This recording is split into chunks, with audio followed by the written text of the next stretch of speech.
Ухаанд тулаа ба бардан бүргэд эрт үр цагт ой модонд олон амьтад ив найртай амьдарч байжээ.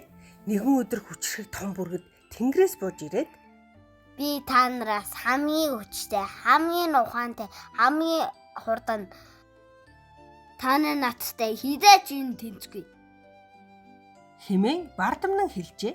Амьтад бүгд түүнээс айж чимээгүй сууцгаав. Гэтэл жижигхэн тулаа урагш гарч ирж инээмсэглэн хэлв.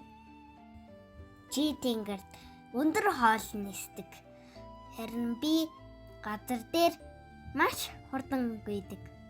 Бид хоёрын чадвар өөрч хоёлоо онцгой. Амтан бүр өөрийн гэсэн авьяастай шүү дээ. Гэжээ. Тулааны үгийг сонсоод бүргэд хэсэг бодож өөрийн бардам зангаа ойлгов. Тэр амьтдаас уучлал гуйж цаашдаа тэдэнд тусалж хамтдаа эвтэй найртай амьдрахаар болжээ. Хүүхэд бүр өөр өөрийн давуу тал авьяастай. Өөрийгөө бусдаас дээр гэж бардамнахын оронд бие биенээ хүндэлж хамтдаа амьдрах нь жинхэнэ хүч юм шүү хүүхдүүдээ.